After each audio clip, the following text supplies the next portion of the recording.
Irmãos, galera. O próprio Três Irmãos comentou no React. Eles comentaram lá, boa, salve.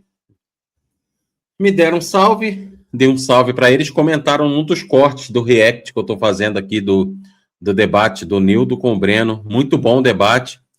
E até agora, consegui reagir, já deu bastante corte, ó.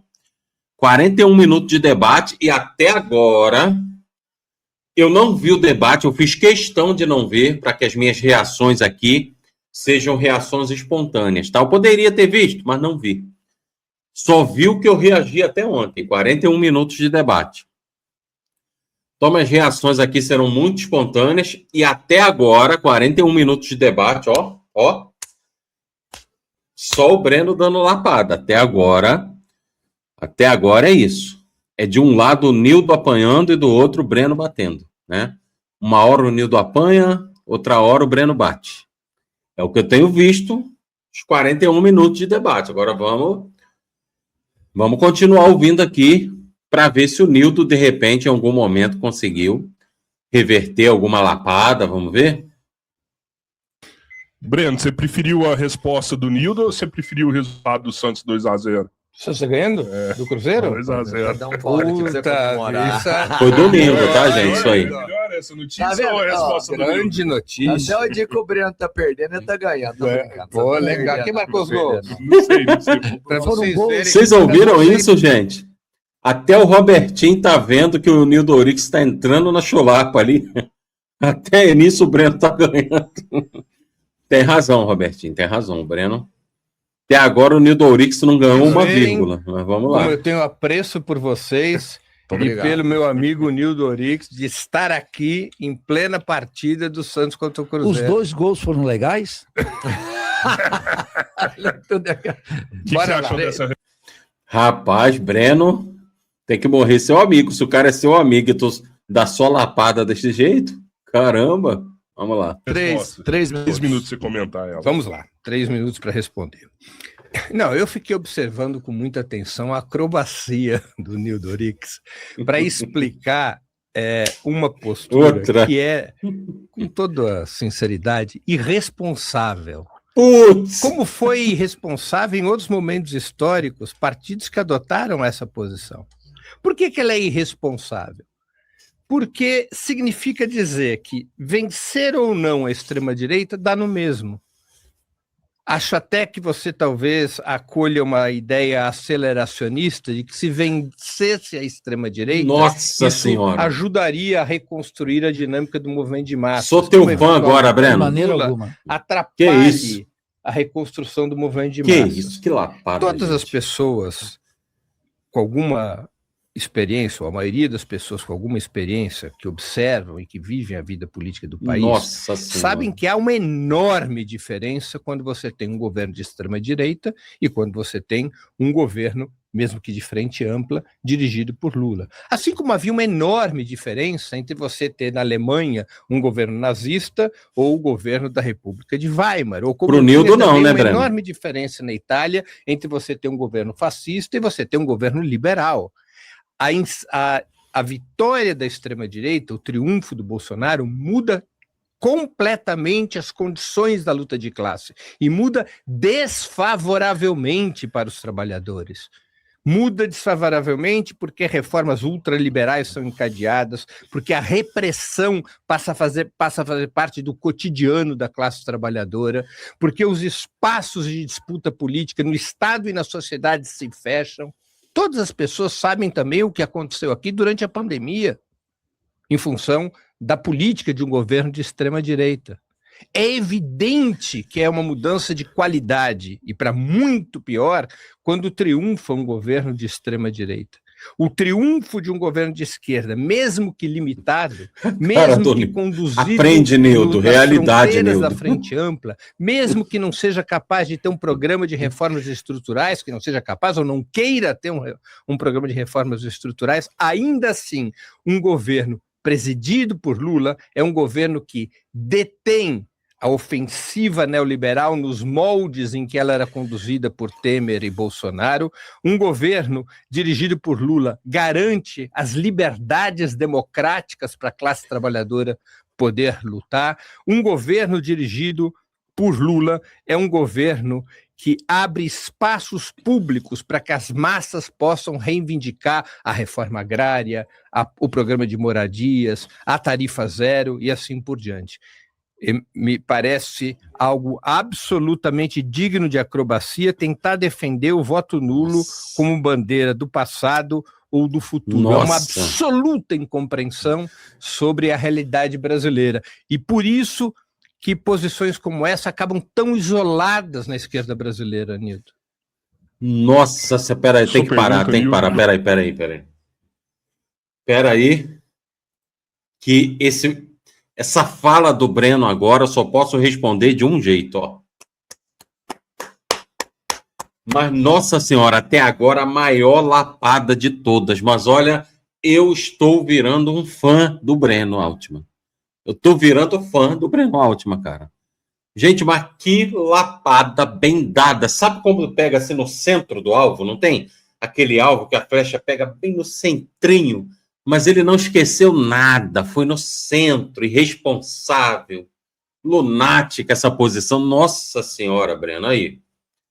Vou te falar, mas de longe, mas de muito longe, o melhor debatedor que eu já vi nesse podcast. Não tem condição de ganhar do Breno Altman desse jeito. Ele está muito afiado, gente.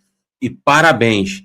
Aula, isso aqui, essa fala que a gente ouviu do Breno agora, não foi nada mais, nada menos do que uma aula de realidade para o Nildo Ourix, que teve que ouvir e aprender ali, né? Inclusive, o Breno chamou o Nildo Ourix do que ele é, né? Aceleracionista. Muito bom, Breno. Nossa Senhora. Vamos ver o que o Nildo Ourix tem a dizer depois dessa. Eu acho que o melhor para o Nildo era fingir que estava com uma dor de barriga e ir embora do debate. Mas pelo que eu estou vendo aqui, ele não foi, né? Que são 3 horas de debate, a gente está em 45 minutos. Então vamos ver o que ele tem para tirar da manga ainda. Vamos ver se ele tem alguma carta na manga. Vamos ver. 2 minutos. O Breno fala em isolamento. Eu tenho muitas coisas aqui para contestar do que ele menciona. Ele fala em isolamento político da esquerda radical, de uma esquerda revolucionária e socialista. Esse isolamento, ele naturalmente tem uma dimensão eleitoral, porque o Breno mesmo, que representa, digamos assim, uma posição radical dentro do Partido dos Trabalhadores, que não é nenhuma dificuldade, porque naturalmente o partido é um partido decomposto do ponto de vista programático, político, e ainda tem que carregar um governo... Não é decomposto, Nildo, é um partido plural, tem diversas correntes lá dentro. E o Breno é de uma corrente mais radical, qual é o problema? Que é mais complicado ainda, o Breno está completamente isolado lá dentro. Na última eleição... Tem uma corrente inteira lá, Nildo. Disputa interna do Breno, do partido, o candidato Walter Pomar, na qual o Breno estava junto com ele, teve que... Estava com o Rui Falcão, ambos completamente isolados. O Edinho, que se encontrou com a embaixatriz, com o embaixador dos Estados Unidos, teve mais de 70% dos votos. Quer dizer, a ideia do isolamento de uma posição... O que é até compreensível, né, gente? Assim, eu não estou lá dentro do PT, tá? Mas, assim, é compreensível que o Edinho tenha vencido. O Edinho, para quem não sabe, é da CNB, a corrente do Lula, gente. É a corrente do Lula. Então, é evidente que, como está muito em voga o Lula, os governos Lula e Dilma, eu acho que isso dá um know-how, isso dá um status para essa corrente muito grande dentro do PT. Então, é muito difícil você bater de frente com a corrente do próprio Lula. Então, não é demérito nenhum ter perdido a eleição para essa corrente, conforme o Nildo Ourix está querendo vender aí. Mas vamos lá. Ela tem que ser vista, que seja do ponto de vista eleitoral, das disputas internas, socialmente, etc. Eu postulo, ao contrário, Breno, que tem a defesa do governo Lula, que você faz timidamente, evocando fantasmas, etc., ela te impede de falar com amplos setores sociais, de incidir sobre amplos setores sociais. A cara do Breno. Que estão profundamente... Isso é cara de que já vem outra lapada. Tanto com Lula quanto com Bolsonaro. Então, a ideia do isolamento não pode ser vista porque eu não tenho mandato, ou porque eu não tenho um partido, ou porque, inclusive, você é minoria dentro do teu partido. Ou que o Walter Pomar, Mas e que daí, é o mais qual o problema esquerda ainda disso? do que vocês, está isolado dentro do partido, completamente isolado. Não incide no partido, Não não é tô capaz entendendo. de reorientar as linhas do partido e menos ainda no governo. Então eu te pergunto, o que tu entende por isolamento social? 5 minutos. Não, peraí, antes do Breno responder, eu não entendi aonde o Nildo quer chegar. Mas qual o problema? O PT é um partido de diversas correntes. A corrente do Breno é minoritária, sim. A maior parte lá é da CNB, corrente do Lula, tem diversas outras. Walter Pomar, Rui Falcão, que é a corrente que o Breno apoiou nas eleições. Mas e daí, gente? Mas e daí? O partido é plural, tem diversas correntes, qual o problema? Do Breno, o Nildo Ourix, ele pode ser minoria de posicionamento de corrente lá dentro, mas ele é PT, cara, isso é que importa. Não se esqueça, Nildo, é tudo PT, é tudo PT. Nenhuma corrente, independente da ideologia, não deixa de ser PT. Seja leninista, seja trotskista, seja o que for, tá? Não vamos esquecer disso, mas vamos lá. Primeiro, antes de responder diretamente a sua pergunta, Nildo, é necessário destacar outras diferenças fundamentais entre o governo Lula e o governo Bolsonaro. Vamos nos recordar números que recentemente vieram a público a partir de pesquisas científicas conduzidas pelo IBGE. Acredito que você não conteste os números do IBGE. O Brasil vive, apesar da limitação do governo Lula, o Brasil vive hoje, o Brasil viveu nesses últimos 3 anos a maior redução da pobreza e da miséria que nós já tivemos. Isso está na pesquisa do IBGE.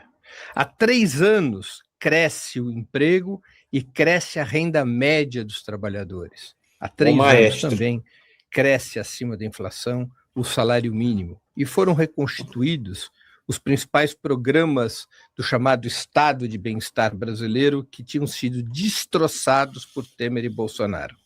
Esses programas correspondem a mudanças estruturais nas condições de vida do povo brasileiro? Claro que não. Nildo, gente. Eu não vou aqui vender gato por lebre, mas são avanços relevantes para a classe trabalhadora e, mais do que tudo, são diferenças absolutas em relação aos governos Temer e Bolsonaro. Com os governos Temer e Bolsonaro, nós tivemos tudo ao contrário. Com o governo Bolsonaro, nós tivemos 33 milhões de pessoas passando a viver sob insegurança alimentar. Sob o governo Temer e Bolsonaro, nós tivemos a reforma trabalhista e a reforma da Previdência, a reforma trabalhista que desmontou o poder dos sindicatos por lhes retirar a capacidade de sustentação. Ele não lembra não, né, Breno? Retirar os termos da sustentação financeira que existiam desde os anos 40. Com as reformas aplicadas por Temer e Bolsonaro, nós tivemos aqui uma condução de reformas ultraliberais que foi reduzindo o peso do trabalho na renda nacional. Com o governo Lula, está subindo o peso dos salários na renda nacional. Isso está provado pela estatística. São diferenças muito grandes. Dizer que Lula e Bolsonaro, ou que PT e o bolsonarismo são a mesma coisa, que são governos da classe dominante, essa afirmação, Nildo, ela não corresponde à realidade. Ela é uma manifestação extremamente distante dos fatos concretos, dificulta uma análise consequente do quadro nacional. Qual foi mesmo a sua pergunta? Se você acha que esse governo pode... Do isolamento. O que é isolamento? Não, porque essa é uma pergunta abstrata, por isso que eu dela me esqueci. O que é isolamento social? Caraca, mano. Isolamento social? É simples. Uma força Breno não tem pena do Nildo não, cara. Para poder ter protagonismo na vida nacional, para poder ser capaz de disputar o poder, seja disputando eleições, seja através das lutas. Isso é porque o Nildo é amigo do Breno, ele tem pena, não toma, não. Qual foi sua pergunta mesmo? É porque ela é abstrata, por isso que eu me esqueci traduzindo. Sua pergunta é uma bosta, por isso que eu esqueci. É que ele é mais elegante. Caraca, o Breno não deixa passar uma, gente. É só lapada uma pior do que a outra. Caramba, não é uma tarefa de massa. fácil para debater com Precisa o Breno, ter não, hein, bicho? apoio dessas massas. Precisa ter apoio de sindicatos, de movimentos populares, precisa ter apoio de movimento estudantil, precisa ter apoio no eleitorado, precisa fazer com que a maioria da classe esteja disposta a apoiar esse projeto. Como eu disse na minha exposição inicial, não é possível uma estratégia revolucionária e socialista no Brasil que não parta do objetivo de conquistar maioria política entre as massas. Sem maioria política entre as classes trabalhadoras, as camadas médias assalariadas, do campo e da cidade, sem a constituição dessa maioria política, nenhuma revolução é possível, nenhuma transição ao socialismo será viável. É necessário construir maioria política. O PT trouxe à esquerda brasileira algo que a esquerda brasileira jamais teve. Ou, se quisermos limitar o tempo histórico, não teve mais depois de 1964, que é a possibilidade de estar no palco principal da luta de classes. E isso se expressa também em termos eleitorais. Nós não podemos tratar as eleições como se fosse um fenômeno secundário. As eleições num país como o Brasil são um fenômeno decisivo, porque são nas eleições que o povo assume massivamente a ação política. Quando é que o povo brasileiro decide participar da política? Nas eleições. Portanto, você ter desde 1989 o protagonismo de um líder operário na disputa presidencial, de um partido como o PT, rompendo a lógica do isolamento, foi decisivo para a esquerda brasileira não sofrer o que sofreu a esquerda de outros países, que com o neoliberalismo viraram grupos isolados, sem força social, sem força eleitoral, sem capacidade de influir na luta de classes. Claro, grupos que muitas vezes eram formados por gente sábia, que tinha lido muitos livros, que sabia defender ideias brilhantes sobre o marxismo, o leninismo e outras mais, mas que não tinha capacidade de intervir na vida das massas. Esta mudança é fundamental, nós não podemos pegá-la e jogar fora, como se isso não fosse essencial para a luta revolucionária e para a luta pelo socialismo. Aprende, Nildo. Nossa, peraí, eu tenho que parar. Meu Deus do céu, o que é isso, gente? O Breno não desperdiça. O Breno é igual aquele cara, não tem? Na época do Túlio Maravilha no Botafogo, que falava que não desperdiçava gol, o importante era chutar pro gol. Cara, o Breno não desperdiça uma. Mas ele não desperdiça uma, é só lapada, ele não tem pena, não. Até agora, olha, Nildo, difícil a sua tarefa, em 52 minutos de debate, parece que são 3 horas de debate, e é só bordoada, uma mais forte do que a outra do Breno. Gente, o Breno tá de parabéns, que é isso? É muito bom, cara. O Breno é muito bom. Ele não deixa passar nada. Ele refuta ponto por ponto. E assim, bate com classe. Porra, que admiração, hein? Caramba, vou te contar, mas vamos ver o que o Nildo tem aí.